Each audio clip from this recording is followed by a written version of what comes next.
trailer. Okay. Morgan, if you ever got into a mosh pit, I would protect you. Just know that. I've been in mosh got- pits, and they're the worst thing on earth. I don't like them. I got into a mosh pit at a Rob Zombie concert, which was my first concert ever. First concert ever was New Kids on the Block when I was on my 13th birthday. Why am I not surprised? That was in 2007, right? Sure. No. Yeah, I remember- What? remember Just they doing came the back. math. Nope, that's not right. I already came back in 2007, so it's probably when you saw it. Because you're a youngin'. I'm almost about 30, and I remember being She 18. just turned 21 yesterday Wait, what or are the day you talking before. about? New Kids on the Block. Yep. In KOTB. 21. Was your birthday yesterday or 2 days ago? 2 days ago. Well, happy birthday again. Happy birthday. Anybody out there who's watching already, don't forget to wish Morgan a happy birthday. Yeah. It was Heather Langingham's birthday too, guys. Oh, that's why you did the Jesus. Just typed in live chat is over. I meant to put open. Oh, where's my So remote? yeah, let's keep the show organic. We'll talk and we'll just have fun and talk. By the Yeah, way, it'll be fun. Unfortunately, 2 people aren't with us tonight, but that happens. I missed. How many weeks did I miss? All the not weeks. that many. Not that many. It's got to be at least 6. 6, really? I think so. All I don't know. of the many. All of the many. Where the hell's my TV remote? I brought my Screen anyway. Factory Day of the Dead down to watch while we're doing the show. I can't find my TV remote so I can watch my stories. So, I only watched like 5 minutes of The Void because I was been really busy like for the past week, and so I put it on last night whenever I was going to bed. F minus. All right, the intro has begun. And then you fell asleep. And no, then my dog wouldn't stop barking, and he was scaring me. Like he was like barking at a ghost or something. So I was like, I can't watch this. Morgan, I may have a ice cream sandwich since you disappointed me, child. Okay. All right, here we go. We're going to start live on Facebook. Those who are joining us on Facebook, we're starting live. And those on YouTube, you got a little bit of our pre-show. Yes. Get a little bit of The nipples and All tweaks. right, good evening, everybody. Welcome to another episode of the Horror Syndicate Live. Tonight we have an awesome topic to talk about, and of course we're going to pay a little bit of tribute to the passing of George A. Romero, the king and grandmaster of the modern zombie. But before we get into all of that, let's introduce ourselves. My name is Brian Enright. You can follow me right there on that little green bar right there at the Horror Jew on Twitter and Instagram. On Facebook, you can follow me at Brian Enright, and I will answer any question you have about horror or anything. So go check it out. Up next, we have Jared Letourneau. Jared, good evening. Good evening, Brian, and all the syndicates with us, and all my cronies out there in the U-verse. You guys can follow me on Facebook at Jared Letourneau or on Twitter at zombie_survivor. Back to you. All right. Thank you very much, Jared. Up next, we have our one and only female on the show, Morgan Jewell. Morgan, good evening. And you can follow me on Twitter at Morgan_Jewel_S. All right. Thank you very much, Morgan. Always a pleasure. And last but not least, we have our president and Fuhrer, Razor. Ray, good evening. Hey, good evening, guys, and Morgan. Excited about tonight. You can follow me at Razor_33 on Twitter, Rage of Razor on Facebook, or Apogee Comics. It's APOGEE Comics, which is our new comic book company. So if you're into comics, go follow that, and thank you. Back to you, Brian. All right. Well, awesome, guys. This last week was a bit of a devastating week for the horror community. Director legend George Romero passed away with his battle against lung cancer, and in this industry, the horror industry, especially a huge name like George Romero is devastating for everyone, even if they've never known him. There was celebrity. I think there was like celebrity tweets, like Tom Savini, of course. They've been friends for so many years, and even Jordan Key, right? Peele. Jordan Peele. Oh, the Key and Yeah. Peele, yeah, Jordan Key. Jordan Key, and he Jordan. he put up I a don't know. picture of Dwayne from Night of the Living Dead, and he said George started it all as a homage to the actor being a black hero in a horror movie. So it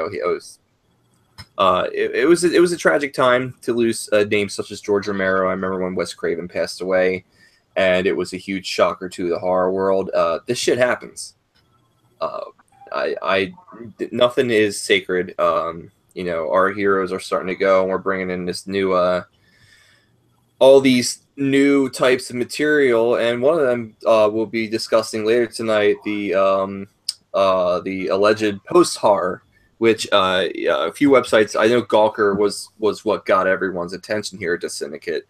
Gawker released an article about post horror and the definition of it, and we'll get into that very shortly.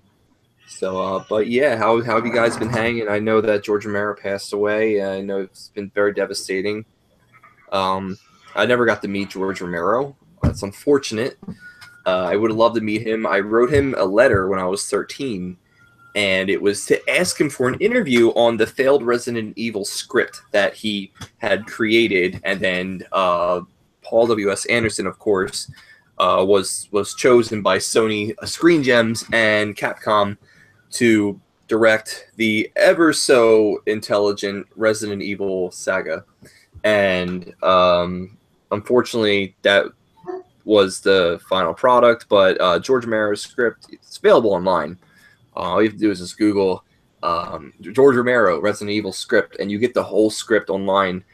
Avid Resident Evil fans, Chris Redfield was played by a Native American. I believe George Romero wrote that he had someone play the video game for him, which is something that these people in Hollywood need to start doing if they're going to make a live video game adaptation. Because we're just not seeing it. We get the campy movies from the 90s, such as Super Mario Brothers, Mortal Kombat being a huge one that people love for some fucking reason. Street Fighter. Street Fighter, you know what, Jared? Street Fighter is my personal favorite. I'm sorry. I don't know. Have you guys ever seen the Jean-Claude Van Damme Raul Julia Street Fighter? Yeah. Amazing. Talk about how amazing it is, Ray. I want to hear from your lips how amazing that movie is. Don't do it. I mean, He's just looking for just casting alone was perfection. They couldn't have casted a better person to play an American hero. I know, right? From Belgium? I mean, is perfect casting. Raul Julia, M. Bison, man, that is strong casting. Right away, I mean, you're get yourself into a great movie. Brian, it was awful. It was bad. The ending was bad. The whole movie was bad. It could have been better. It was unfortunately a 90s movie. 90 was a bad time for cinema, in my opinion. So we didn't even get an Of the Dead movie in the 90s. Yeah. It was unfortunate, but the guy that played Zangief was Leatherface for a couple of movies. Oh, yeah. Krasinski. That's right. And he's not Russian. And he's not Russian. Quick, change the channel. Sorry, it's sounding a little more Schwarzenegger. That being, I know Morgan. That's why I did not ask you if you've seen Street Fighter. I automatically assume that you don't even know that there's a Street Fighter movie. So we're not even going to. So I am so sorry that we did not ask you what your favorite '90s video game adaptation was. So I do apologize. I like Mortal Kombat. Go to hell. Mortal Kombat Armageddon. That's where to go. That's the good one. Wait, I remember nothing Armageddon? about the movie, That's the second one, isn't it? but I That's know. the sequel. Oh, Yeah. Oh, you're thinking Annihilation. That's the one where they killed Annihilation. John Cage and had I don't- atrocious acting. I don't. 90s movies weren't very good for the most part. I was stuck on watching. I was still catching up to all the 80s horror and the 90s. So Oh, come on. You didn't like Super Mario Brothers the movie where they got where they had the game scope gun for the Super Nintendo and turned everyone into monkeys? Come on, that was Dennis Hopper's finest role since Blue Velvet. Jesus. oh, well, come on, you forgot about Lefty and Right. That's right, left the end right. Jesus Christ. You know what? Example he never had. Dude, Texas Chainsaw Massacre 2, man. It's one of those gems where you don't really know that it's a gem until you watch it multiple times. I think they had a lot of like popular bands in the movie, such as Oingo Boingo. Actually, that's all I know is Oingo Boingo, who did like one song for the movie. But the movie's They did absolutely a song for It's a Dead Man's Party, right? It's a dead Yeah. man's party. Back to School. yeah. That's Morgan might know this guy. His name is Danny Elfman. He is the composer for Nightmare Before Christmas. I almost said Nightmare on Elm Street, which is not the case. No. Danny Elfman is a huge composer, and he was in a 80s band called Oingo Boingo, and they had a lot of great hits. They did Bachelor Party, Weird Science. They did the title for Weird Science. Really? Yeah, that was Oingo. Oingo, that's first name basis. Oingo. That was Oingo. That was Oingo, baby. That was Oingo. Yeah, no, I mean, but yeah, Texas Chainsaw Massacre 2 holds a special place in my fart. It's just that kind of movie that makes you want to laugh maniacally, and I don't know. I think Bill Moseley was a gem in that fucking movie. Lick my dog plate. Hey, give me 1 second. I gotta step out for a second. Keep going. Oh yeah, no, go ahead, step out. Nature calls, man, and when it calls. Well, when he gets back, we can touch base back on George Romero's passing, but back That's to right. these 90s video game movies. Yeah, I can't believe that. You know what? As much as I knock on Paul W.S. Anderson, he did make one decent movie, in my opinion, and that was Event Horizon. Yes. I wholeheartedly agree. Apparently there should have been an unedited version of that. Like, it should have been more gory, but they cut it down, and I'm just really surprised because I ended up seeing Event Horizon later on in life. It was just a movie that didn't pique my interest when I was a kid, and it's just I watched it on Netflix. I wasn't going to pay for it because I fucking hate Paul W.S. Anderson, but the movie was actually pretty decent. But Mortal Kombat with the CGI was the worst fucking CGI I've ever seen in any horror movie. It was absolutely, and Annihilation wasn't even better, dude. Like, if you watch like the fight scene at the end of Annihilation, between I think it was like Reptile and someone else, and it's just like 90s computer graphics, like really bad 90s computer graphics. I don't think they had the budget, or like nearly half the budget the first movie had. It just looked like one of those PC games from the 90s that come on a demo disc because they're still in beta and they're not completely fucking finished. So I mean that was the graphics of it. I mean, Johnny Cage was my homeboy. it's a shame that they killed off the best part of the movie in the first 5 minutes. Yeah. Spoilers alert. Spoilers. But I gotta admit though, Street Fighter was my favorite. Was my favorite video game adaptation.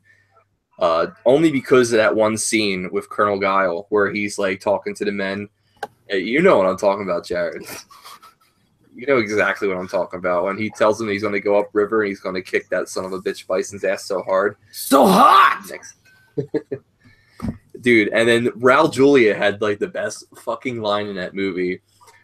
He was like, for you it was a day we killed your people, and like for me it was Tuesday. Tuesday. Fucking Gomez Adams like wearing a full red beefcake outfit. I think that was the movie. I think he shortly passed away after doing it. I think that was his last movie. I think you're right.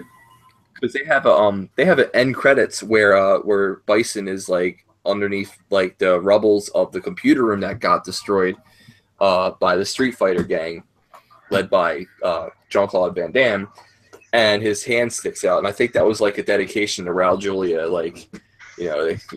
He's still alive in spirit. But the movie was awful, and it did spawn a really bad video game called Street Fighter the movie, and it was available for PlayStation. I think I don't know, but it was like a game based off the movie. That's based off a game. Yeah, it was actually the movie. It was a game based off the movie. And they used like how Mortal Kombat did with they cut out like the actors who played the characters and they used them as like the graphics. They did the same thing with Street Fighter, but like none of the hits would get detected or anything. It's like playing a really bad version of Friday the 13th on the PlayStation 4, where everything is just laggy and no one gets hit. But now that we have our round table sort of. Baron Craze, thank you for joining us. Hey, Baron. We talked a little bit about video game movies, and our subtopic for right now is we're talking about the passing of director George A. Romero, who died from his battle with lung cancer. But before we get into that, Baron, introduce yourself. Good evening. Greenswell, sorry for the late arrival. Been a little busy with some other issues I had to deal with. But listen, you all know where to find me. It's on Twitter, Baron_Craze, and of course on Facebook with the Baron Craze. And Baron's Crypt this week, I do want to make a quick announcement. Friday night, we are doing something quite unusual. A lot of listeners have asked for a kid kind of show of all the animation horror. And on Saturday, we're doing a special remembrance of George A. Romero. So we're doing 2 shows back to back.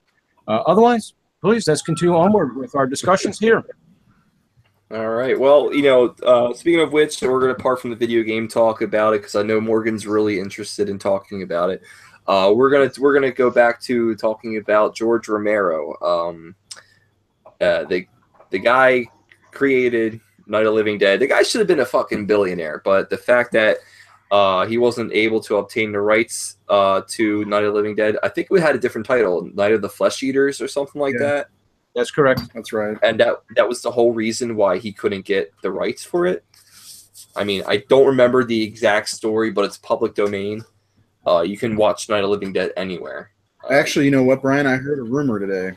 And I wanted to share this. So we on VHS, the midnight VHS, we were trying to show Night of the Living Dead the day that George passed, right? And it got shut down multiple times, right? Well, this happened on another page too. And the rumor is that there's the 4K edition of Night of the Living Dead is coming out to a theater in New York, one time, one day only. This is I don't know if this is true or rumor, but apparently before Romero passed, he retained the rights to the Night of the Living Dead. So it's no longer. Oh. Yeah, that's a rumor. I don't know how true that is, but that could explain why we kept getting shut down.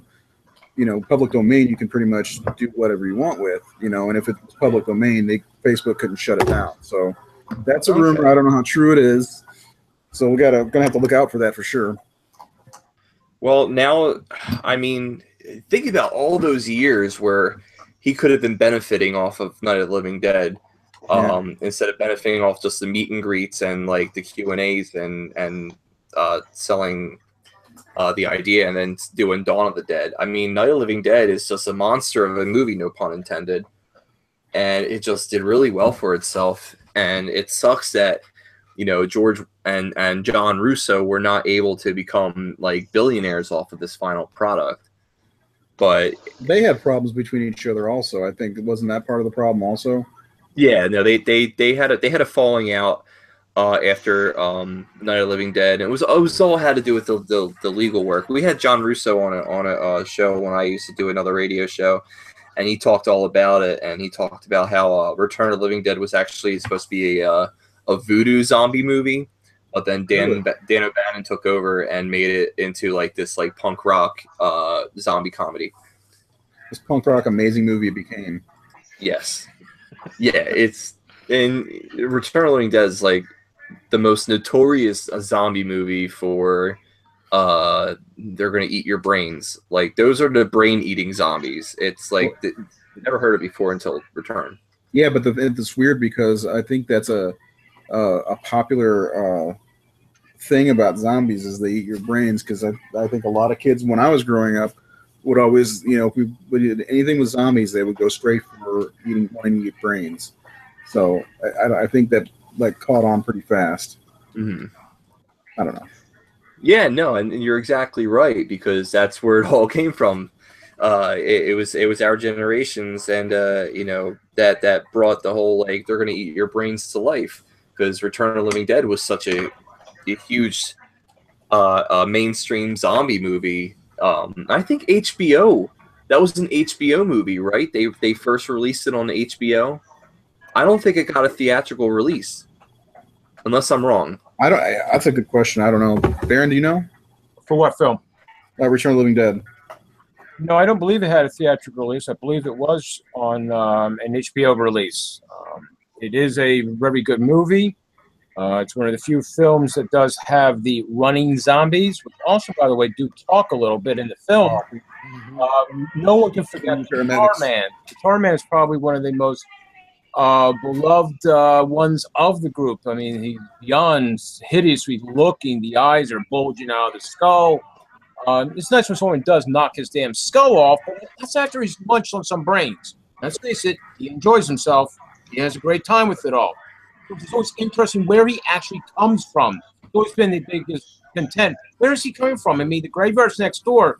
What did he do? Knock down a wall of the basement of the building and just walk on out? I mean, it's a little weird where exactly he comes from.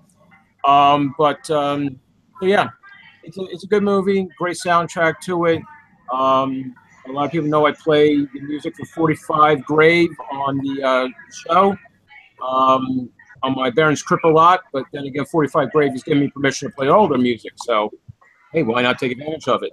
But yeah, I don't believe the film actually ever really did get a true theatrical release. It probably had one through 35 millimeter prints in certain places, but apparently it made $14 million somewhere along the line, so it's been in theaters before at some point. I can't find anything about the release. All I can find is how much money it's made. So, well, yeah, that's what I've seen it in theater, but this was in like 2004. Right. It has come out in theaters, but no, for the most part, it was, I think, released and got rights with HBO probably, and those rights, of course, bring dollar bills eventually. And then it finally had its VHS release. It's had multiple releases on DVD of different qualities and standards and everything else. So it's a film that still generates. Now, of course, it had 5 parts to it. You really only need to see part 1. Part 2 is actually, believe it or not, a redone of the first one. Very strangely, in a lot of parts, certain people show back up who are all dead. Part 3, a bit weirder on the level, but hey, why not? Part 4 and 5 were made simultaneously, back to back. I think even maybe at the same time. And you don't need to see either one of them. You can watch a movie from DOA and have a better entertainment value. Yeah. Well, I'm glad that at least John Russo was able to get a nice big bite out of that Return of the Living Dead pie, Return of the Living Dead hair pie that was created, and Well, that film actually, that film had excuse me, Brian. The Return of the Living Dead film actually had a bit of a controversy to it too. It had a lawsuit early attached to it over the words "Living Dead." Mhm. Oh yeah, There was a lot of controversy over were those words copyrighted with Romero, or were they allowed to be used? And the courts finally ruled that no, they're fair game. yeah. So that's probably another reason the film didn't have an initial release into theaters. It got held up in courts. Yeah, no, I can see it, because it was a time where people wanted to get their cut, and the zombie genre was in its pre-stages. It wasn't anywhere where it is now, but because of now, people go back and they look at the movies and they're like, oh my God, Dawn of the Dead, oh my God, Day of the Dead, oh my God, Return of the Living Dead, and it's because of us watching these movies as children, we grew up and we educated the future generations upon this. I remember when Dawn of the Dead got its initial release on DVD, and like people really didn't pick up on it, but now it's like one of those like hot items where it's like it's worth a lot, especially the collector set that has the U.S. cut, the international cut, the director's cut, and then bonus materials. I actually have it, Me too. and Oh, it's and then you're they talking about the black 4-disc set. yeah. Yeah, I've got that too. Actually, about Romero. Sorry to cut you off. I was going to take that to Days of the Dead, the Mhm. convention I talked about a couple episodes ago, or last episode. And Mhm. Romero was supposed to be there, but he backed out because of his health. I was going to have him sign that. So I looked at that the other day and was kind of had that emotion run through me about his loss because I was like, man, so close. Sorry. No, you're fine. Yeah, I mean, it's so sad that George Romero passed. I know that he had a new project in the works. I do not remember the name of the title. I think it was like Road Tales of of the the Living Dead. What was it? Like Road of the Dead or something like that. Dead. Road of the Yeah. Dead. Yeah, and Yeah, kind of like a weird. It would implement like a weird version of a NASCAR. You had to get from point A to point B, like almost like a weird. I don't know. It's supposed to be like Fury Road with zombies. Yeah, yeah, and we. Death Thing race is with that zombies. the last zombie movie that George Romero made was back in 2000, and I think it was 2009, and it was Survival of the Dead. Survival, and it was not a good movie. No. I'm sorry. I had a party, so they had a viewing of that on like Stars or something like that, and I had a party that had friends over, and we were all excited to watch it, and it was, whew, I fell asleep. Watching it. I hate to be like that about it, but I love you, George. I will forever. But that movie was not your best effort.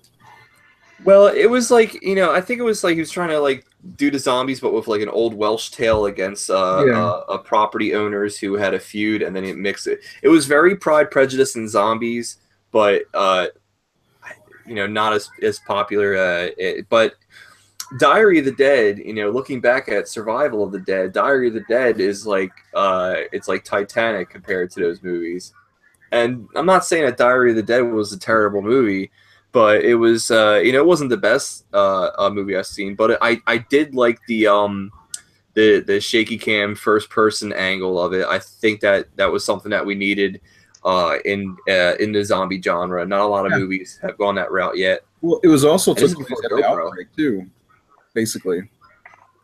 Yeah, how did that work? Because it was like because the outbreak, in the original trilogy, the outbreak started in the '60s when the satellite crashed onto Earth and released like this alien chemicals, whatever, that revived the dead.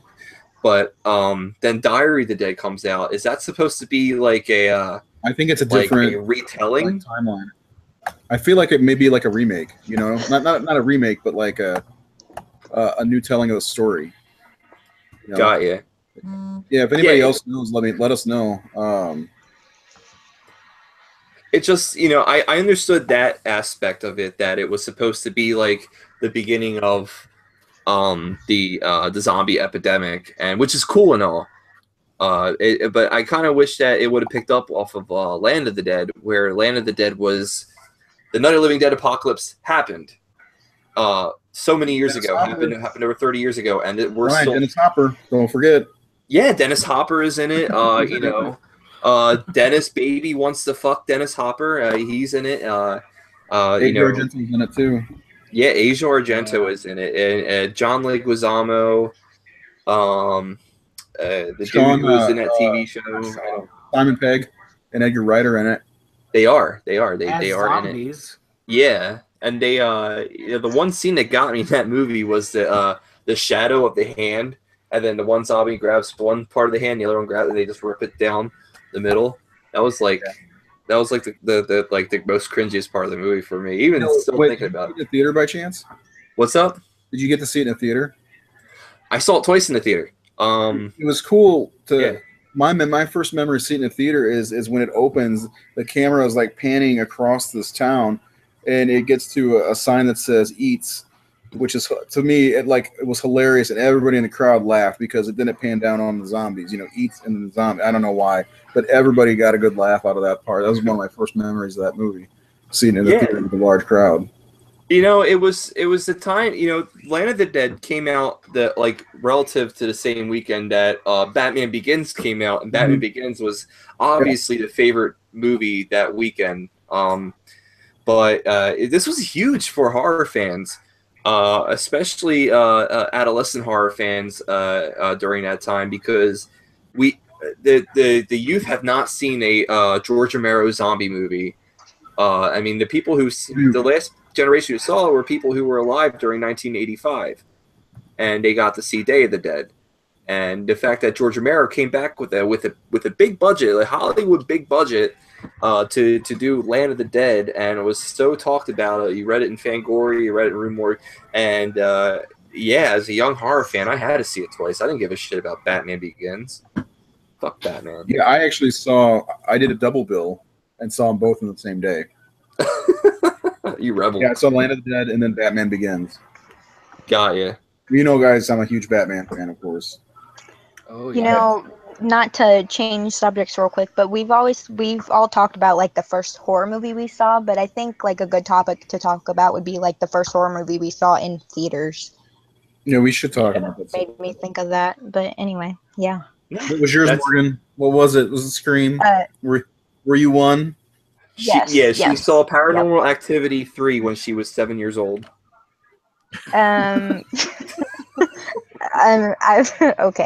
I'm pretty sure the first horror movie I saw in theaters was Insidious, my freshman year of high school. Okay. That's not a bad movie. No, Insidious is my wife's favorite horror series. She didn't like Insidious 3, although I didn't think Insidious 3 was that really well received. Yeah. Okay, I really like the first two though, especially when you get to the second movie. Oh yeah, the second one was awesome. You know, I think I don't know, like the Insidious movies and the Conjuring movies all seem the same to me, except for the last two. In both the series, like Insidious 2 is like night and day with the Conjuring 2, where Insidious 2 is just like a continuation of Insidious, where Conjuring 2 is just fucking terrifying, at least in my opinion. I thought it was a scary movie. I'm trying to think of Conjuring 2. Which one is that? Is that the little girls in England? Yeah. Mansfield or something like that? Is that what it is? Yeah, where the girl. Okay, they got in the corner. Yeah, that's it. I like that one too. Yep. Yeah, I think a good new wave of horror. They're all post horror, but still. No, we'll get to that shortly. But yeah, no. George, we should yell like in Pee-wee's Playhouse. Post horror. Ah! But George Romero left this entire legacy. This open now it's an open sandbox more than ever because of The Walking Dead. But he left us with the modern zombie, and it's just let's see where we go from here. Maybe we might have some Russian scientists saying, "Oh my God, we need to reanimate the remains of George Romero," and they create this zombie virus that reanimates corpse. I mean, that would be pretty fucking cool. I mean, unless you have loved ones getting destroyed by the reanimated, which it's never really a good sign when there's complete chaos and in a zombie outbreak. But hey, one can dream, right? Yes. I haven't heard from Jared about his feelings on George Romero. He was crushed. So It's been a pretty good conversation, but I don't want to bring things down too much. But I was pretty devastated myself. I'm not gonna, attempt to act like I know the man. I've actually never met him, but when I found out, a part of my childhood died.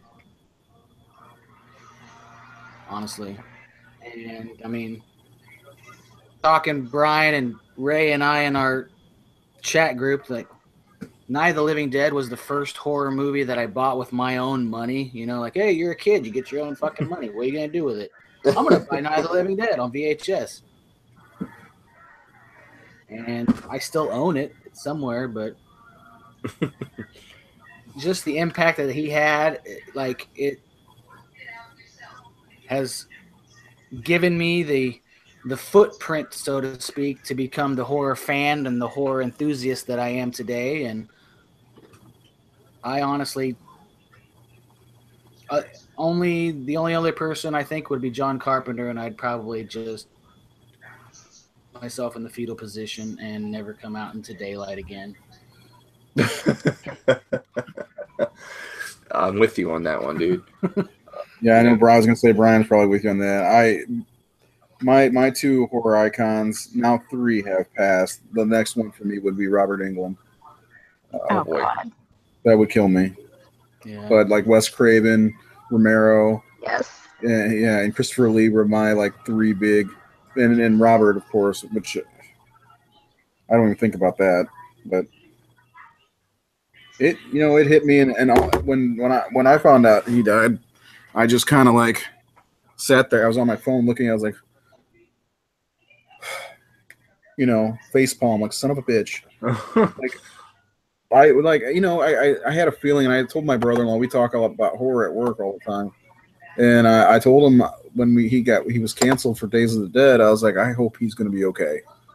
That's because I knew he's 77, he's old, and old people die. I understand that, but this guy's an icon, and it was so close to me getting to meet him again, as being selfish, but when we found out he wasn't coming, I was like, man, I worry he's going to die soon. And sure enough, not even a month later. Yeah, I think it's less than 3 weeks later. Yeah.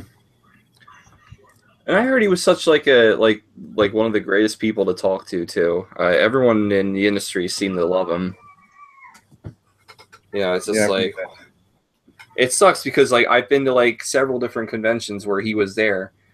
And I was like, I can't talk to him because everyone and their mother is waiting in line to meet him, and I just, I don't have $50 to get an autograph from George Romero, and I'm now kicking myself in the face, saying, "Really, Ryan, you could have pulled $50 out of your ass and got a signature." Yeah, at least talk. You know what, Brian? I've got a similar story to that too. He was at Wizard World 4 years ago. Nobody was at his booth, and Elizabeth kept pushing me towards George's booth. Go see him. You've always wanted to see him. I'm like, I feel weird about it, and I didn't go. I feel stupid now. That happened to me too, except whenever, because he was at Texas Frightmare a couple years ago, but at that point I hadn't seen, any of his movies yet. And usually at Texas Frightmare I will go around and meet people that I haven't seen their movies just because why not? But like you were saying, he had a really long line, so I wasn't going to stand in his line when I didn't even know, see any of his work, so. Yeah. Mm-hmm. But I saw him. Yeah, that's fine. Listen, that's good enough for me for now, I guess. Yeah. Yeah, that's fine. I mean, like these conventions, like they're a little intimidating, especially when you meet your heroes and you see everyone else in line waiting to meet their heroes, and especially when you find out ticket prices. I know Robert Englund is not the cheapest autograph in the world to come across. I'm but bummed about that. I'll have to tell that story when we wrap up the Romero stuff. I'm gonna tell you, I'm really bummed out about the flashback weekend. Yeah. Anyway. No, I hear you. But but George A. Romero, he was the king of the modern zombies. He is deeply missed by everyone. I know the first movie I saw, and we joke about it all the fucking time. The first movie that I ever saw, the George Romero movie, was Monkey Shines, and it has nothing to do with any of the Living Dead movies. But it was the first movie that I saw. Got me hooked on monkey serial killers, and I think to this day, like the best movies to watch when you're drunk and ready to fight is Monkey Shines and Shakma. I mean, there's no other movies that you can find out there about monkeys that are just wreaking havoc, or I don't know. Yeah, but yeah. So George Romero, rest in peace. But yeah, kind of a little bit of a downer, but let's talk about an upper here. We got this. Well, I don't know if it's an upper for Ray Merrick. This topic was brought up and introduced to us by him, reading a review by Gawker, the website Gawker magazine, and they described modern horror movies, like horror movies such as The Witch, Split, what's the new movie out? The Void. There was this other one with Joel Edgerton. I can't remember the name of the movie. It Comes at Night. It Comes at Night. Thank you very much, Jared. We have a review for on our website. And it's what they wrote in Gawker. Am I right? It was Gawker magazine that said this. Was it Gawker or was it something else? I've seen it in a couple of articles. Well, the main article, the person who named it, I think that was. Let me look. Give me a second. Keep going, and I'll find it. Well, anyway, the person, the author, we're gonna say allegedly it was Gawker. The person who wrote the article labeled The Witch and The Void as post-horror, and Steve Rose was the journalist. Was it? Steve Rose. Was it? Steve Rose is the, and that was maybe The Guardian. The Guardian. That's it. Yep, just found it. There it is. Yep. I knew it was. I knew it was with a G. I just couldn't remember it. G. Like a G, like from the hood. Yeah, yeah. Some G from The Guardian wrote this review that triggered the entire horror community as it is. Kind of triggered, yeah, kind of the way that Doctor Who fans were triggered when they found out that a female was going to be Doctor Who. This triggered the horror fans of modern horror movies such as The Void and The Witch. I think I read the article. I didn't read the other articles about post-horror, but what I'm gathering is post-horror is considered any horror movie after the millennium. Not exactly. Not exactly? Okay. Describe it for me. There's way more to it. Yeah, basically, from what I can figure out, post-horror seems to be, first of all, a nonsensical term, or in another way, bullshit. Okay. Followed by that, basically, if the film is basically art house and what they call maybe more higher level, intelligent horror, not spoon-fed, not your normal cliches, is how not slashy. Right, not slashy, but just not your typical films. The way they look at it is to explore the unknown, to have an anxiety of knowing one's existence, exploration. I mean, basically, they also look at these films as the independent films made for a little money and make a ton of cash at the end. That's just called normal. That does happen. It's nothing post-horror. I mean, because if I went down and I put it, kind of figured out a list for everybody. It was The Witch, It Follows, Green Room, Get Out, The Void. Believe it or not, Silence of the Lambs, post-horror. Jacob's Ladder. Baby was on there too. Yep. Unfriended, The House of the Devil is even considered post-horror. I mean, the list goes on. There's a few of the Dario Argentino films are considered post-horror. So post-horror has Wait, who? Dario's films. A few of them are on the list, believe it or not. I've been doing a lot of research on the topic. It's complete bullshit. And post-horror, to me, doesn't mean anything. It's just somebody's fancy way of attacking attention to himself for his films and such. It is balderdash. No, it's worse than that. It's absolute fucking nonsense. It just doesn't mean anything. Horror is meant to already get on your nerves. It's made to have you worried about the darkness. A film that goes through the theater is great, but a film can take you from, I don't know, make you scared in the theater, and then when you get home, you're in the parking lot getting home, and you're still scared of that same film. It's worked. It's achieved its goal. It's what it's supposed to do. But for some reason, post-horror, they're trying to say, well, not knowing the known makes it post-horror. And I go, really? Now it's philosophical horror what we're doing with. Oh, great. Yeah. So basically, go ahead, Jared. Go ahead, Jared. We were kind of talking after the podcast last week about this term, and I just envisioned some hipster that's saying, you know, this is cooler than horror, but I don't want to label it horror. Yeah. So it's going to be beyond horror. Yeah. It's post-horror. So basically, what these authors are doing is they're saying that because it's the chemistry is a little bit different, like say such as bad ending or confusing ending to the popular audiences, that we're going to dismiss this as a horror movie and label it as something else, as post-horror, because it isn't exactly horror because it doesn't follow the same chemistry as classic horror movies. Is that what they're saying? Yes, basically. I think so. Trying to come up with. Okay. That doesn't work. I mean, if you go with that, you take the film The Mist. The end of The Mist is an incredible ending. It's so gut-wrenching, horrible, the ending. Because, spoiler alert, everybody, he whacks everybody in the car. He steps out and figures, well, now I'll get killed. Oh, here comes the military running on by. And this guy clears up, and it's like, oh, well, how nice. But, you know, that's not your typical ending. You know, it's usually the final girl or something. And this is just saying, well, we want something different, and we want to make it bigger than what it is. And we don't want to be tied to what horror has always been. Well, then, go ahead. F off. I mean, it's never going to be that way. It's just not the way. They're looking at something that's non-traditional. Well, horror is always trying to push that level. Always.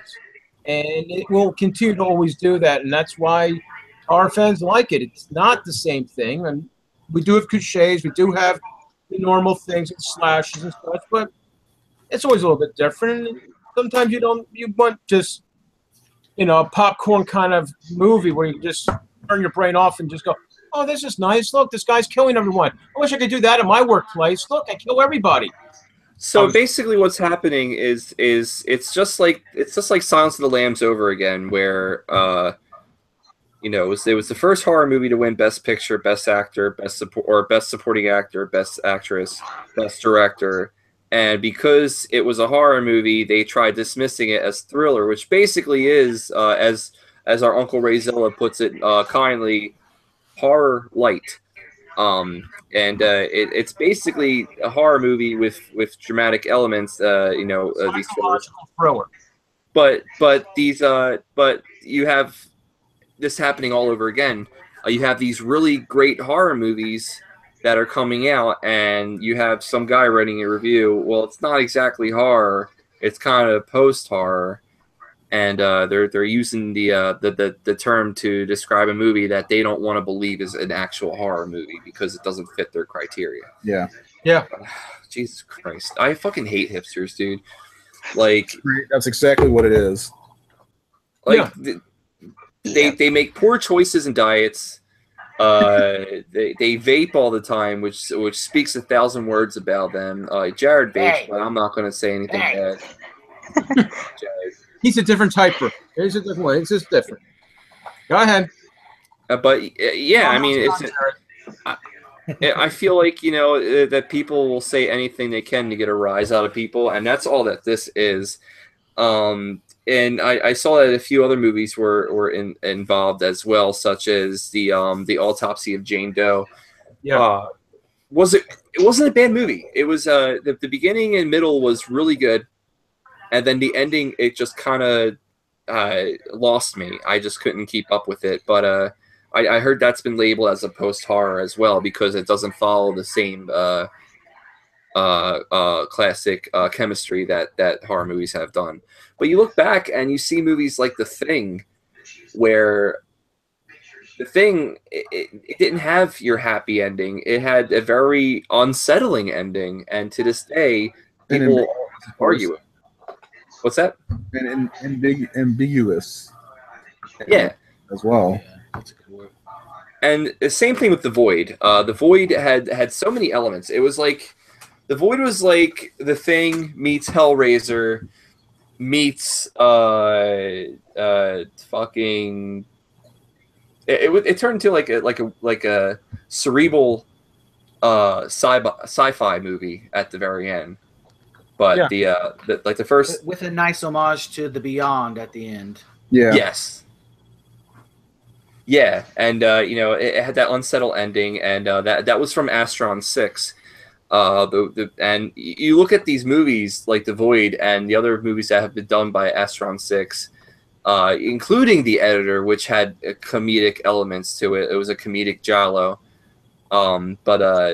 You had other movies such as Father's Day and Manborg, and they were just they were mostly comedy as a subgenre, and then so forth, like comedy, sci-fi, comedy, action, which was Father's Day, and then of course you have The Void, which there was really like zero to none comedy in the entire movie. No, it was pretty straightforward. Yeah, their first serious film. Yeah. Which is incredible because you have movies. I've never seen The Editor, but I trust your opinion, Jared. You haven't seen it? Oh, I have not seen The Editor. dude. I gotta get on it. I know. I'm Sure. sorry. I gotta see it because I'm a fan of 1970s giallo, and I really wish I got it when I had Shudder, but they just took it off when I got the subscription. But I'll find it again. And there's just many more movies coming out. Razor, you showed me a movie about a zombie apocalypse. And this girl gets her boyfriend eaten, and the car's out of gas, and she's getting chased by the zombie who's walking after her. I think it was like this. Is that the one that you showed me? The sands run red with blood. It stains the sands red. Yeah, that's what it is. That looks cool. And yeah, and that's what we were talking about earlier with George Romero. Like he was the king of the modern zombies, and now you have this open world sandbox where zombies are popular again. But they're becoming more mainstream. For example, The Walking Dead. Zombie movies. I remember zombie movies coming out on, he's not here right now, but Sci-Fi Channel, and straight to video, like these zombie movies that are just god awful. And now, like the zombie game has stepped up a lot, and it's just a lot of different elements going on. And I can see why people want to argue the fact that it's not horror because they don't want a good movie to be labeled as a horror because maybe horror isn't appreciated the same way as comic book movies. It's not, and that's one of the reasons I had trouble putting Silence of the Lambs or Jaws as a horror movie. Mm-hmm. So, I because they just felt like they were in a different class, and they may be, but at the same time, they're still horror movies. Mm-hmm. The Witch is a horror movie, even though I don't like that movie. The Neon Demon's a horror movie. I do. Yeah, there's a lot of people who like that movie. I need to watch it again. I didn't care for it when I first saw it, but you gotta watch it with subtitles. Yeah, I think What that it helps. The Witch. Old With English subtitles? Yeah, watch it with Why? English. Watch it with English subtitles. It's a very like Jared was saying. It's old English. Like their colloquial is like old That English. had nothing to do with it. I Like understood what they were saying. 1700s. I just didn't like the pacing of the movie, and Mhm. I saw it in a theater, and I had some people that were being loud, so I need to just watch it again. Guy. It's a good movie. My wife and I saw it in a theater full of people that you would not expect to go see a horror movie, and yeah, we got the same reactions from them as I'm sure that your reaction was after you saw it, Ray. Yeah. These two girls in front of me got up and be like, "What the fuck was that?" And they like stormed out. I mean, I wasted $42 for this and some popcorn. Damn it! Well, I saw The Witch in the theater, but I got a special engagement to see it, so it was a different type of crowd for that. But I enjoyed the film. The Witch is a very nice film, and that's because look, the Satanic Church endorses the movie. So hey, what more could you possibly ask for? And if you remember when the film came out, you would go to the Satanic website, Satanic Temple, and sign your name into the book, which of course I did. Why not? It's something I would do. But I enjoyed the film. I mean, look, one of the opening scenes there, you've got them taking a baby, slicing it open, and putting blood over their bodies. I mean, what more of horror could you possibly want at that moment? Hey, now they don't just slice the baby open; they mash it What with the a stick. Yeah, but you know, I don't want to give it all away, Brian. Jeez, not even a little something there from Morgan to go. Oh, they slice it open. Now we just smash it all over the place. Bits flying everywhere. Oh, it's just wonderful. I Morgan, kind of watch have it. a feeling though, like if The Witch had come out in the '70s, like after say like Wicker Man or something, tonally it would have been a movie we're talking about still today. Yeah. Yeah. Like if it had been put out a couple decades ago, how slow it moves, and then the final reveal, we'd be talking about that movie today, like in spades, because just it feels like an older movie that was done right now Mhm. to Yeah. me. No, absolutely. It's got those old school horror elements, and that's what works so well for it. And a lot of people, even a lot of horror fans, hate The Witch. They fucking hate this movie. Like this movie just came and murdered their entire family. Like that's how they treat The Witch. And it's fine. I mean, it's the movie's not for everybody. I'm sure the same people who love romantic comedies felt the same way about the third Bridget Jones movie. They just wanted to cut off everyone's head after watching it, and it's fine. But What movie? I don't know. But horror movies, A they're not horror everyone's story. cup of Take a tea. point. But there are a lot of horror movies that are coming out that I hope to God are not labeled as post horror. And even if so, I mean, as a horror community, we gotta like put these people up on blast and be like, you don't know what the fuck you're talking about. I don't think this is going to be a thing. I think But- this guy tried No, to start I don't something. think it is either. I mean, look, just a note. I mean, when you say a film is psychological thriller or a psychological horror film, the critics do respect it a little bit more than just a horror film. I mean, if you said Silence of the Lambs is a horror film, would it actually won the Oscars it did? Most likely not, since the Oscars always pan those films. To put it in a simpler term, Gregory Peck is in the movie The Omen in '76. He states the first time he reads the screenplay, and this is pretty much well known, that he says because it's a horror film. I don't do horror films. That's beneath me. They come back and tell him, no, it's not a horror film. It's a religious psychological thriller. Oh, signs his name on the contract. There's the film. But I mean, if you didn't say that, he wouldn't star in the movie because he's saying no, horror's beneath me. It got contempt. I mean, the word alone is horror. It's a harsh word. Psychological thriller. Oh, now we just kind of open it up. We've flesh it out a little bit more. Lay on the couch. Let me give you some pills. Let's really get into your feelings. Let's see what's going on in that brain of yours. Let's work on it a little bit. I mean, you got a guy named Cannibal, Hannibal the Cannibal. He chews somebody's face off in the freaking movie. Excuse me, horror, right there. Yeah. I mean, No, exactly. I mean, and also Gregory Peck sounds like a Gregory prick, but I'm glad that he was able to at least finish that movie, The Omen, because I honestly think that The Omen is one of the most scariest movies of the 70s.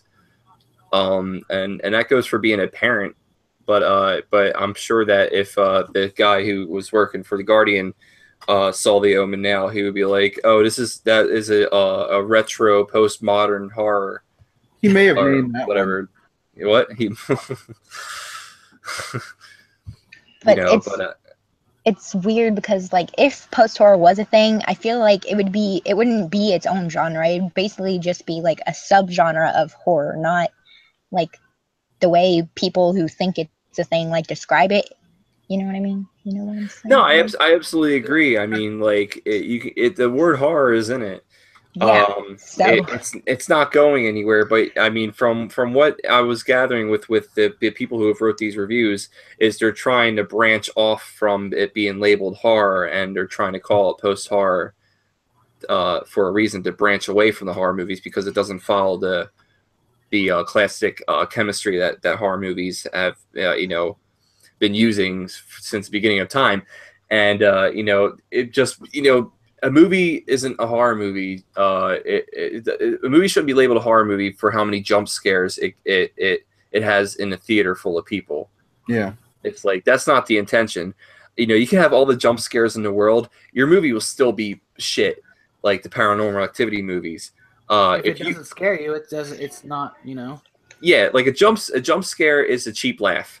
That's all it is. Unless you have a jump scare that is well paced and unexpected, such as the scene from Mama, when a little girl says Mama is angry and she just chases after them down the hallway.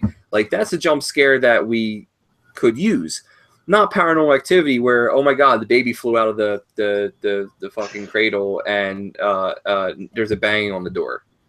Like it just if you leave a movie theater where you feel uneasy, and perfect example of this is Pet Sematary, scares in it, but that movie made you go home and made you think about becoming a parent, or if you were already a parent, it just made all of your fears, it just enhanced all of your fears into something much more worse mentally. And don't buy a house near the highway. Yeah, especially if 18-wheelers are going like over 90 miles per hour on it. Yeah. That was bad parenting, and then the guy, the whole scene was funny though. Looking at it now, it's like when I mean, not the kid getting hit by the car, obviously, that's not funny, but when Miko Hughes runs away towards the traffic, the father chases after, and then does like the classic horror trip and fall, and then all of a sudden, like the kid is like 20 feet, fast forward in like double time. And then he's just like, "Oh, what up, tractor or 18-wheeler," and then dies. But the part that makes you like nervous is when after the kid gets hit by the truck, the father is screaming, and during his screaming, you just see flashbacks of photos with him holding his newborn son after the kid was born. Now that fucks you up. Now that is something that is uneasy to deal with, and that scene still is embedded in my mind. Where like Paranormal Activity, a ghost jumping out of a closet 3 or 4 times in like the span of 15 minutes, I'm not going to give a shit. It's it just doesn't stick with you as much as these horror movies do. And Pet Sematary didn't follow your old school horror chemistry, but it's a superb film. Yes, absolutely. I think it's fantastic. Yeah, it's a nice movie. I can watch the kill scene a few times. I have, actually. I like watching the little sneaker bounce across pavement. Oh, it's so bloody. It's so nice. Look how that. Well, I mean, I mean, Oh, after the boss kid I- dies, he comes back 20 minutes later as a motherfucking boss and just Oh, wait. owns the shit out of the He parents. does have a classic line when his dad does put the needle into him. No fair. No fair. No, I mean, it's Yeah. a classic line. He's just really upset that his father had to do it. That's not fair. They're not playing fair now. No, I mean, I'm just glad he used the no fair line and not the line he used from Kindergarten Cop after he got stabbed with a needle. What was it? Boys have penises, girls have vaginas. I think What? Carl seen those two movies. Morgan, my God, you have not seen Kindergarten Cop? No. Oh my goodness. Who raised you? Who raised you? Oh my God. They had one movie. It was called Scream, and they watched it. Oh my God, Morgan. Really? Listen, You have I've never told you seen 1,000 Kindergarten times. Cop? No. That's funny. You're 21 years old, and you have not seen Kindergarten Cop. It's not a tumor. What Ask your you mom cut out about all of that it. movie. Just out of curiosity, what the hell was Kindergarten Cop? It's not a horror movie, Baron. Oh, then I didn't see it. It's It's an Arnold Schwarzenegger film. Okay, that's what I thought. Didn't see it. Didn't care. It's an Arnold Vosloo With the little movie. kid that played Cage is in it. I don't care. It's all right. Well, I love that movie. thank you. Yeah. Baby. Oh, that was a different movie. Great story, good characters, penis and vaginas. Little Johnny. You know, and you know, and when I read that article, you know, just kind of elaborate. When I read that article about the post horror, a lot of successful horror movies, the way that he's describing that post horror is, a lot of successful horror movies would be labeled as post horror, and if he's trying to use it as a point to kind of say that these aren't horror movies, these are something completely different, then post horror is the wrong fucking name for the genre, at least in my opinion. Yeah, Well, for the subgenre. Look, I mean, I went on and I looked up some of his other reviews to see, because a lot of times you write enough reviews, and shit, I've written enough. You start to figure out certain people's styles and everything. His just meanders all over the place. It's like going out for a walk here, going, gee, look at this flower over there. Oh, wait, look at that tree over there. I got to get into that. It's just laborious kind of writing for me. I didn't get it. I mean, hell, I didn't watch Wonder Woman, but shit, he slammed that movie. So I was like, God, he doesn't like anything. So it's an interesting guy to read his stuff. Yeah, this guy sounds like a turd. Well, he was from Britain. What do you want? Hey, Razor. Yeah. I think you posted something on your Facebook a few days ago, you know, kind of trying to start a debate about the post-horror idea. Yeah. And somebody brought up an interesting idea. Logically, the term post-horror Oh, yeah. would mean that horror has ended, and Yeah. this is something after horror. Yeah. Yeah. I don't necessarily agree with that, but that is an interesting idea to that. Think of what post means, you know. Post is usually after, right? Right. So, So I mean, horror's over? So is Yeah, this guy that would like be trying the to working allude to term. that horror is over, that we know it? I don't fucking think so. like, he doesn't explain exactly what post horror is, you know. But the idea of it being, you know, art house or whatever, that's kind of what it seems like. You know, I don't know why he would like.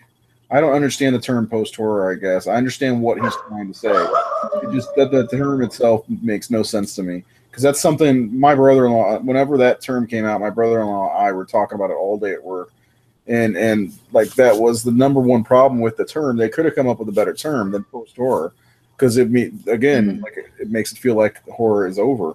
That this is the end of horror. Is that what it's supposed to mean? You know. If that's Well, the but case, then in that case, fuck that it guy. wouldn't. Yeah. Well, and if that's the case, he wouldn't be labeling just some movies post horror. That would mean like every movie from now on that's horror is really post horror. That's the problem. He's not. He's picking films like Rosemary's Baby that came out in '68. So, wait a minute. You went back how far to grab a film from then to say that's post horror? To me, post horror would mean from 2017 forward. All of a sudden, no, I'm going Yeah. back and I'm grabbing a film from '68. I don't see how you can justify that. That doesn't make any sense.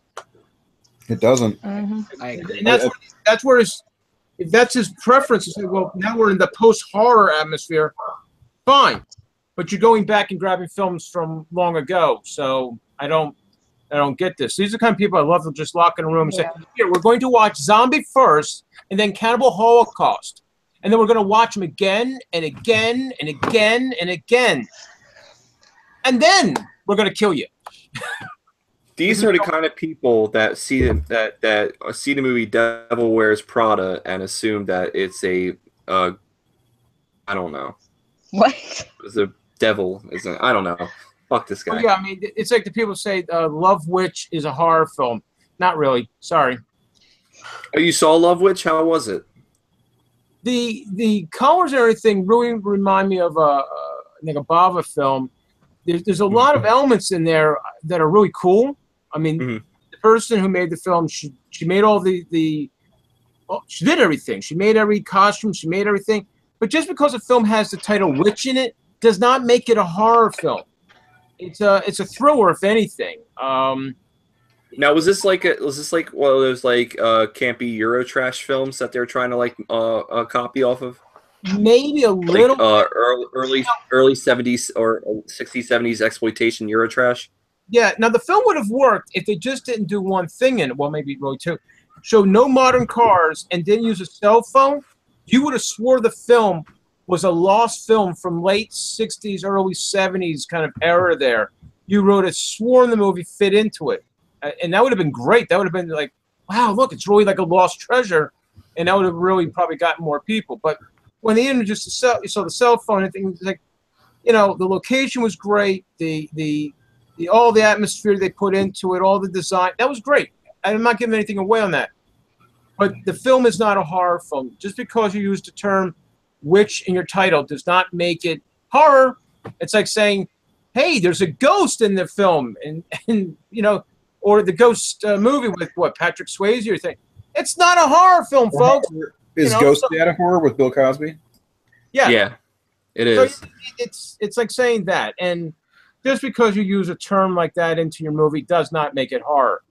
Ghost said he accidentally roofies himself, so he has an outer body experience. So that's the whole point of the movie. Guy dildo up his ass. I get it now. Totally understand the movie. Thank you. What? Well, he roofied himself and he fucked himself. There you go. Holy moly. He hit his own car key, so he couldn't escape. That's right.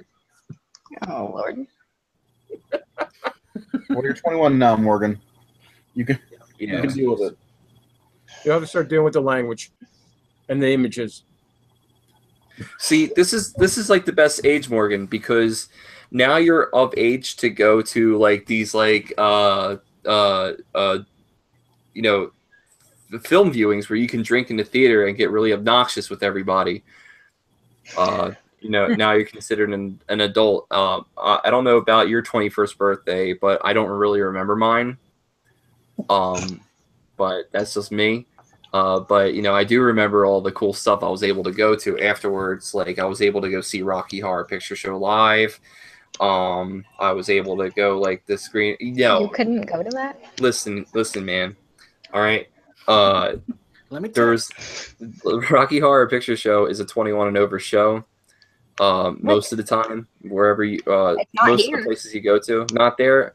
Good for you. No. I'm really glad because my ass in 2006, I was underage. I dressed up as Riff Raff, and the person I was seeing at the time dressed up as Magenta. We go to the fucking Rocky Horror Picture Show, and we get turned away because we're not old enough. And I'm in the streets of Philadelphia looking like Riff Raff. And it was just, one of those bad experiences. Damn, you got out of Philly alive. I got out of Philly live. Well, no, I was approached by an aggressive homeless man who needed $5. Specifically $5, the exact $5. He said he was trying to get a cab ride back to his home in Michigan. I don't think he's... story. I can totally go for it. I mean, I don't think he's alive, but if he is alive and watching this, I hope you rot in hell, you son of a bitch. Oh my god. Should have just made the guy dance for the money. I mean, I've done that for them. So, well, what are you gonna do for me? Do a dance. I think if I had a potential mugger with a gun in his pocket and I asked that person to dance for me in order to earn his $5, I'm pretty sure that the outcome wouldn't have been great. That's just me. Like, can you imagine that? Like me going up to, or like a homeless a guy who has a weapon on him, asking for $5, and I ask him to dance for me, monkey, and like in that quote, I'm pretty sure I will not survive, especially dressed up as Riff Raff. I guarantee you that I will get stabbed to death. Sounds like a CSI episode or something. They find some dead bodies dressed up as characters from Rocky Horror, and a homeless guy killed them. That's a CSI episode. Oh, it is a CSI episode? No, I said sounds like it. It probably is. I was going to say, who's the killer, Dr. Scott? Well, it could be any worse for you, Brian, then, at that point?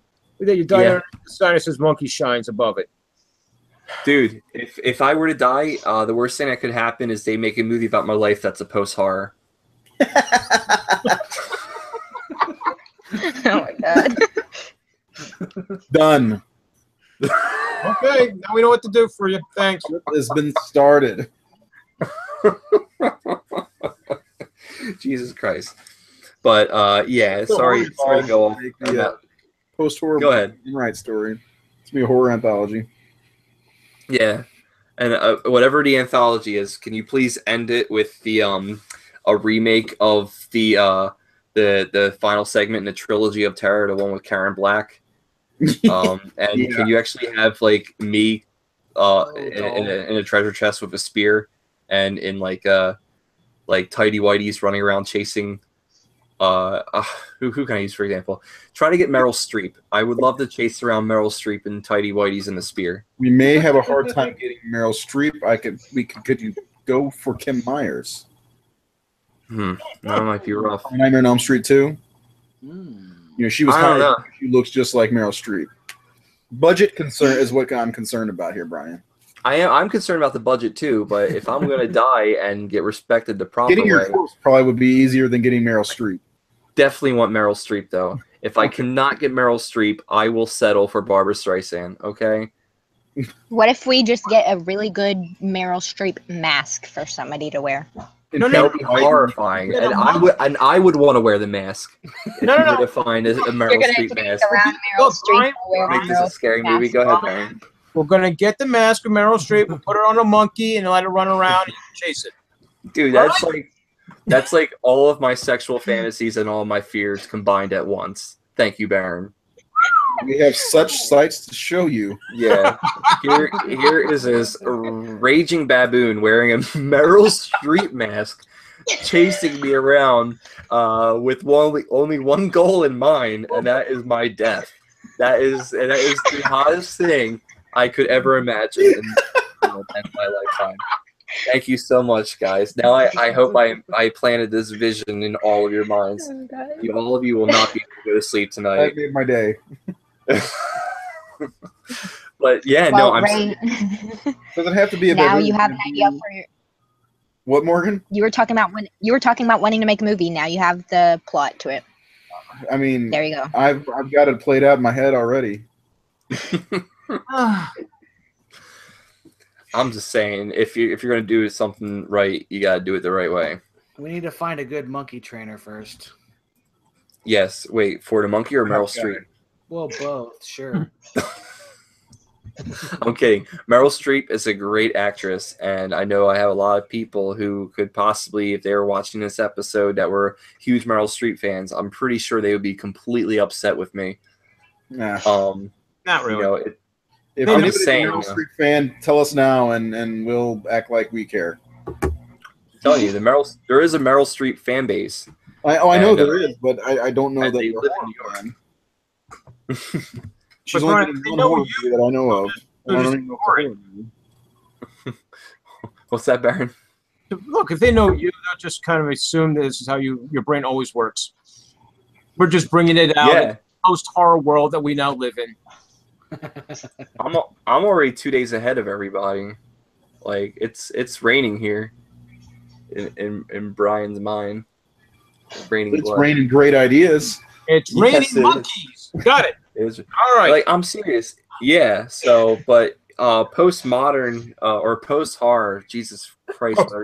What are you, postmodern art now? What the hell is that with you? Postmodern jukebox. We have this post It's horror, amazing. and yeah. I mean, if you those who are watching right now, please comment below what you think about our discussion about post horror or monkeys wearing Meryl Streep masks. You should go. Yeah, feel free to. There's Feel not many free to. people watching. I'm We just got saying. viewers on YouTube still. Okay, well that's good. We because can that's like all- this scene in the movie with, you know, the monkey wearing the Meryl Streep mask. It'll be like that scene in Baby Driver that even if you haven't seen it, you should know it because it's in the trailer where like they have the Mike Myers mask when they're going to rob because they told the guy to get Michael Myers mask, but he got Mike Myers mask instead. And he was like, the guy from Halloween. And they're like, this is a Halloween mask. Yep. He got an Austin Powers mask. So that's how this scene's gonna play out. We're gonna be like, we got you Meryl Streep, Brian. He's like, no, I wanted actual Meryl Streep. And we're like, but this is Meryl Streep. He's like, no, it's a monkey wearing a Meryl Streep mask. Listen, I have a feeling that it would be a lot cheaper to get Meryl Streep's face than actual Meryl Streep, and I know this because I know Baron. Yes.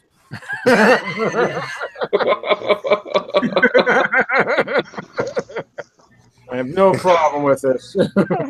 Speaking about face, do you think that they're going to label Leatherface a post horror movie now? Because you know what, I want to talk about this for a little bit. No, because Leatherface is considered a slasher, isn't it? Yeah, but it's so hard. But Yeah, Leatherface. Have you guys seen the trailer for the new Leatherface, the Red Band trailer? Yeah. Yeah. I thought saw a somebody- trailer. I don't know if it was the Red Band. I don't know. It's the Red Band. You'll see a lot of gore. But the movie I looks think pretty good. It does. I wasn't really, depending on it. It was another surprise attack because when I saw the trailer for it, I didn't really expect it to be anything good. Yeah. And then, Yeah. the It trailer got released, and I was like, holy shit. That one blew me away. And it's the same thing with Leatherface. Yeah. The Leatherface trailer got released, and I said the exact same thing. Holy shit. They both look great. I mean, all this talk about post-horror, it looks like horror is starting to find its way back in with big budgets. It is alive and least. well, hipsters. But Leatherface is coming straight to video on demand, if I'm not mistaken. Yeah, it's going to be on the Direct TV subscribers first, and then it goes to VOD, DVD, and it may even get a very limited theater run, from my understanding, near Halloween. Oh wow! So it's not even getting a broad cool. theatrical release. No. That I don't have a problem with that because we talked about the Curse of Chucky and the Cult of Chucky, and I think that movie ended up being really good. I thought a lot of times if it goes straight to video or video on demand these days that it's not a good movie. Like the last two Hellraiser movies or last four Hellraiser movies were straight to video. Usually that's like, to me, it usually feels like the kiss of death, but now I don't think it's like that because it feels like more people are starting to stay home to watch movies and they'll click that on-demand button, I don't know. I have this feel the same way. I mean, there was a point where if you had a film that went to the VOD, it wasn't even VOD, it was just to the DVD market, it was considered pretty much a bomb film because that's where it's going. Nowadays, where VOD is more of demand, is literally what it is. That's where it's going. That's okay. The horror studios and everything realize it's not a bad market. It's a good market to go to. We can still make a buck at it. And then if we decide we can put it back out for a limited theater run, hit a couple cities, nothing major. And the DVD market is really just pretty much now a collector's market with all the DVDs that do come out. The Blu-rays, a lot of Blu-rays, as everybody knows, has your Blu-ray and also has a regular DVD in there. It has a lot of extras in there. They are collectors. And some of us have close to 600 or more films. I know Morgan probably has tons of horror films, just stacks all around in front of her. So it's just all copies of time Scream. to watch them all. I do. My room is a mess. It's overflowing with DVDs that I have no room for. Right, and you haven't had the time to watch them all yet. And that's True. Yep. you gotta start working on that process. I do. Linnell Morgan, come on, play catch up. Yep. Make it a game. She's got make some some work sort of ahead game of with her. it.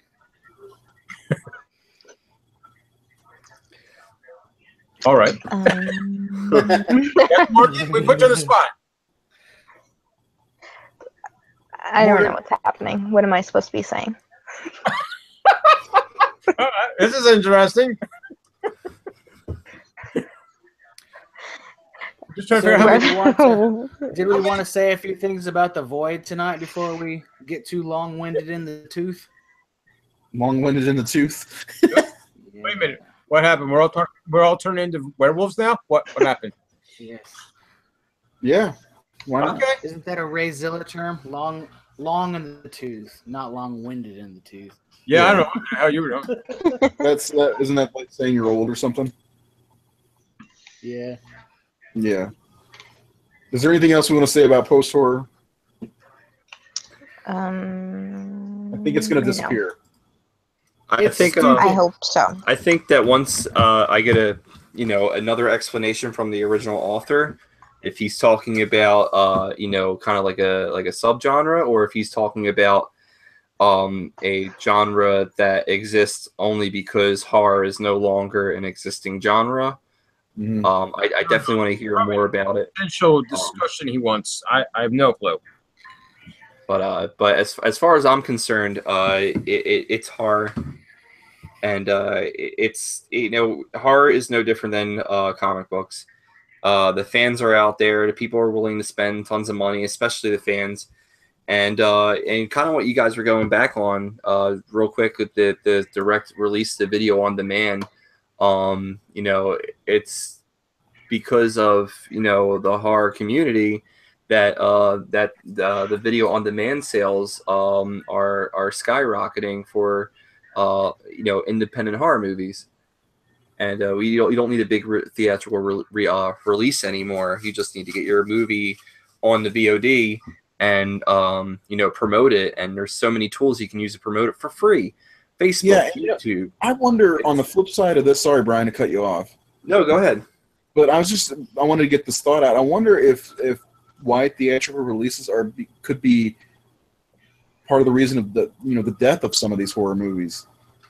It's definitely true. What happened is the theater, or not theaters, studios got greedy. A kind of a mini story here, but movies used to be shot on film, right? I believe that Oh Brother Where Art Thou was one of the last movies shot on film that used color correction on film, and then everything went digital. And you had the higher ticket prices. You had the higher ticket prices because when you were making film, you spent a lot of time editing. You had to hire all these people to become editors, and you had to hire a bigger crew too because it was for film. Everything went digital. Movies were cheaper to make, but prices went up. Why is that? And that's because we started to use big named actors started getting in on the cash grab. Studios started doing more promotions and advertisements for their film or for their movies now, and now we have all of these big budget movies that are starring the same actors over and over and over again, and it's really hard for a lesser known horror movie to compete against these movies. I mean, look at the Land of the Dead versus Batman Begins story we talked about earlier. There was me seeing Land of the Dead twice. How many people you think saw Land of the Dead over Batman Begins? Not much. A fraction. Well, I did. Well, yeah, I saw them the same day. So, and that's an exception. Yeah, I mean, the people, there are people who did that too with you, Ray. I'm not saying everyone did that, though. I don't think many people did. And that's because Batman's a bigger name. Well, think about this. What's the highest grossing horror movie of all time? Oh God, I feel like I know this. Probably it's probably one of the Paranormal Activity movies. I mean, put that I'm against gonna look it up. the highest grossing, like Avengers or whatever. People, it's going to hit a wider audience anyway. Horror is not ever going to hit this wide of an audience. No, you can't take kids to see most horror movies. That's the thing. Like, most of the horror movies that are popular are PG-13 because kids want to see it and they can't get into R-rated films. And that's a whole nother thing why it's hard to have a decent R-rated horror movie in theaters because the rating system and kids can get in. Don't worry, kids can get in fine. They got an Annabelle twice when I tried fucking seeing that movie. But the problem is that the studios don't think that. They want kids to go in, and that's where their money is at, is banking on these kids seeing these horror movies that are PG-13. Yeah. And there's so many different reasons why it's very difficult to see an original horror movie idea hit the theaters. That's why when The Witch hit theaters, it was huge because people didn't like it. I get it. I understand that people didn't like The Witch for their reasons. But the fact that The Witch made it globally to movie theaters, and it wasn't like a limited release. It made it to information for you, Brian. What's up? Hey, no, I found it out too. Okay, sorry. The box office mojo #1 horror film that made the most money is The Conjuring at $137 million. That is from 1980 to present, what they consider the top. Then it breaks it down in different genres. For example, slasher. Morgan will like this. Scream, with over $103 million in the slasher category. Actually, Scream 2 and 3 back it right up at the top of the category. So it seems to be on, and again, I'm using the Box Office Mojo site for people who are curious. It tells you all the data that you want to know, and The Conjuring is listed at $137 million. Of course, that's US or is that wide? And doesn't include your home theater sales and all that other stuff. So, Oh, Morgan, what did you find out? This is, let me see. It's an article from iHorror. It's the top 12 highest grossing horror movies of all time, and it says that #1 is The Sixth Sense. The Sixth Sense. I can see it. Yeah, I think Baron, your numbers are US, and I bet those are domestic or like probably, but national. What it's coming up so fast, so yeah. The Conjuring is on here though. It's number 12. Yeah. See on the list. The Conjuring's got worldwide $318 million.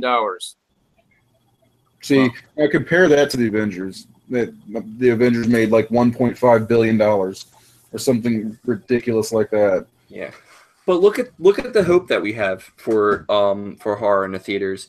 You have two underdogs, James Wan and James Gunn, who are now monsters in the industry. James Wan actually broke away and directed one of the Fast and the Furious movies because of how popular he is. Well, James Gunn did Guardians of the Galaxy. Yeah, and James Gunn did Guardians of the Galaxy. You also have Simon Barrett and Adam Wingard, and they did the Blair Witch. And they're becoming a big. And Adam Wingard just did Death Note for Netflix. It's not a theatrical release, but Netflix makes bank. Yeah. With their original content. So I mean, but I know the horror industry. If anything, it's just going to keep going up and up and up. And I think the horror industry's future is video on demand. Yeah. I mean, this is a whole other topic, but I mean, The Void didn't come out theatrically, and that to me was a great movie. Yeah. And also, wasn't The Void crowdfunded? Yeah, it was initially. Yes. Was it? Jesus. They only crowdfunded for practical effects, extra monies. but still, Okay. and that movie to me is phenomenal. I loved it. Yeah. It had a very limited theatrical release. Yeah, it played at the Dallas International Film Festival, and I really wanted to go see it there, but I wasn't able to. You probably would have fallen asleep. Hey, I didn't fall asleep, okay? It's because my dog was dog barking at a scared you. ghost. At a ghost? Hold on, I let's- don't know let's what talk else he about was that. barking at. Let's You talk might about not the have been ghost. on now. when she was talking about that. She tried watching it, and then her dog started Yeah. barking at something invisible. He wouldn't stop barking at 3 o'clock in the morning. He wouldn't stop barking, and I was like, it was Witching freaking me hour. out. So I was like, I can't. Exactly. Dude, I can't watch a scary movie while he's barking Use at the voice recorder God on your knows phone what. with some EVPs. Okay. That'll scare the socks right off you. But yeah, we definitely I definitely want to touch more on the video on demand aspect of it and how it is saving.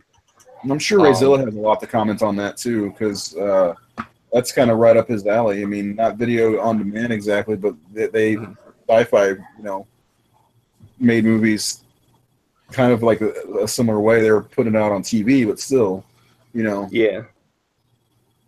I'm sure he's got a lot to say about that. And those who are still with us, we are missing Rayzilla tonight. He had too much to drink last night at his church retreat. Yep. Which, I don't know. I'm trying to make behind a stripper club or Right. strip club. I know. He lost his He's pants. at stores. But all right. So yeah, we covered our two main topics tonight: George Romero and post horror. Well, yeah, let's hit The Void real fast because Jared wrote a great review on The Void, and that's one thing that we advertised. Yeah. Get into it, Jared. Talk about The Void. Well, I mean, we kind of touched on it a little bit earlier. It kind of meshes a couple of ideas, and it really homages a lot of different 80s style horror films.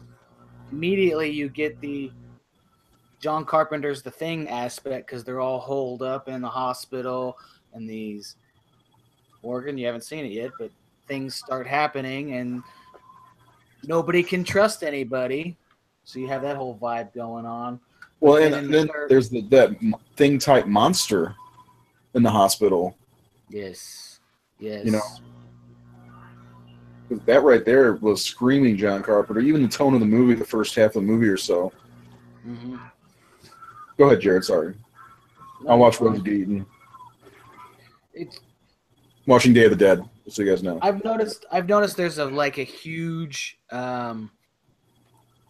huge line, like what you would consider a cult film. People really like this movie and people really do not like this movie. I've seen opinions on both sides of it. It does seem get kind of weird in the third act, but that's the part that really intrigued me the most and made me want to understand it. When they get in the basement, Mm-hmm. it starts speeding up and it like totally flips what you think where the movie's going. Choke on them. For those of you guys that haven't seen The Void, it has some of the best practical horror effects I've seen in the last 25 years. Like, that is something that's been missing in horror for so long. It's somebody that actually wants to spend money to make something with their hands, not with a fucking computer. Like, the practical effects in The Void are phenomenal. I feel like we're going to start coming back to that, though, practical effects. I hope so, because the computer ones look so bad. It looks so fake. Like, it doesn't even look real. I don't understand. Like, I think in film overall, I think we're going to start going back to practical effects. I don't see why digital effects cost so much, but that's one of the things that seem to cost so much in filmmaking, where practical effects don't seem to cost as much. I'm watching Day of the Dead right now, and the practical effects with the zombie makeup and the guts and all the stuff they're using, superb. And this is 1985. Why stray away from something that works? I like these filmmakers that are trying to do practical effects, like Justin from The Barn. Justin Seaman. Just to throw that out there. And I think a lot of the effects from Night of Something Strange were practical as well. Yeah, they were. That's like, to me, that's like where your passion bleeds through.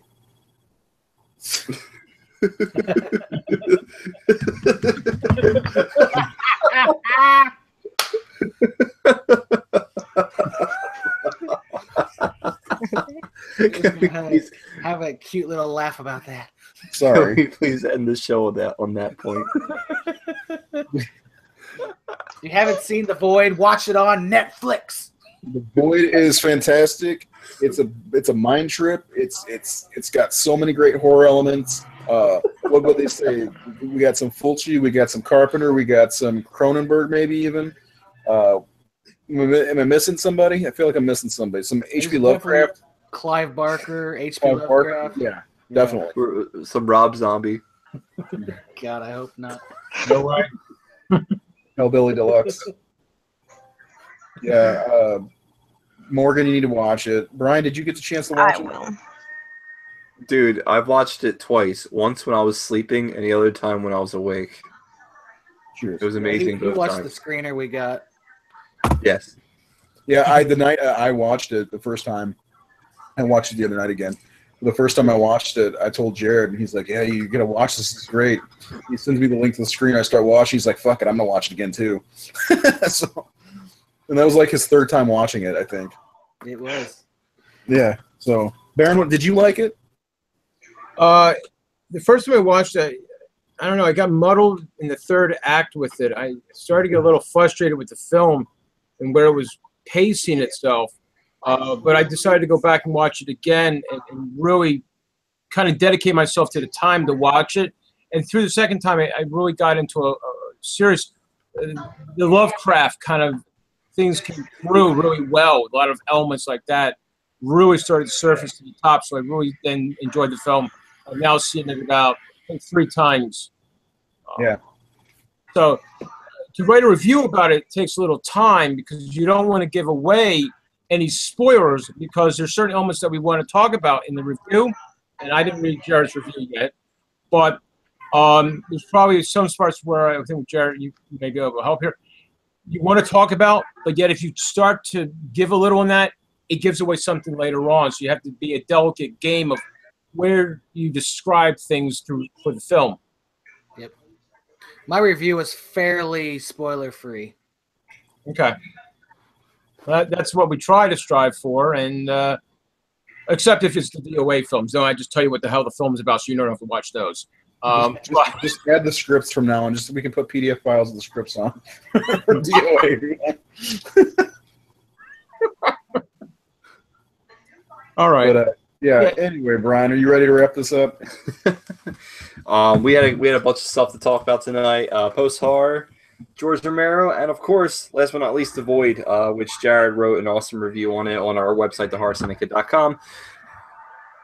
Those of you following, please let everyone you know about the Horror Syndicate. We are a group of fans who write articles for the fans, and we try to give our best opinions about everything that comes out. We avoid the mainstream positive reviews unless they actually deserve it.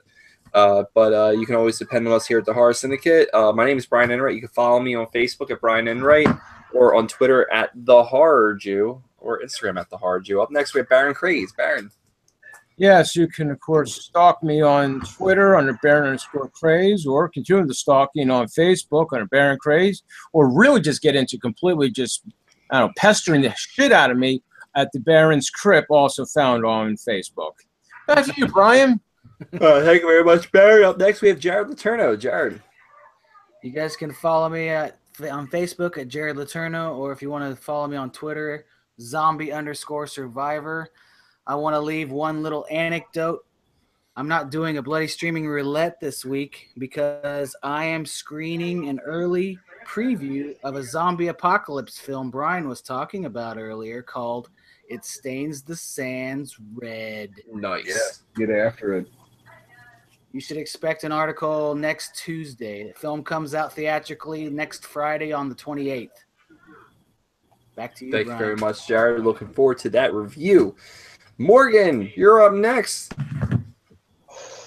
Well, hello, and you can follow me on Twitter at Morgan underscore what? Morgan underscore Jewel underscore S. Okay, What? that's yep. You're right there, Ken. All right. Thank you very much, Morgan. And last but not least, Razor. Yes, you can follow me at Razor_33 on Twitter, Rage of Razor on Facebook. So I'm just going to throw this out there. I'm going to do a ranked Chucky list at some point if I get to it. I've been working really hard the last week and a half on this new comic book company and trying to get it off the ground. So that's why I'm probably going to have to leave the show in a couple of weeks. So, sorry. I know you guys will miss me. Yeah. Yeah, there it is, the sniffles. So anyway, back to you, Brian. All right. Thank you very much. And those who are watching, thank you for joining us tonight. We really do appreciate it here at the Horror Syndicate, and we will see you next week. All right. Thank you very much, guys. Have a good night.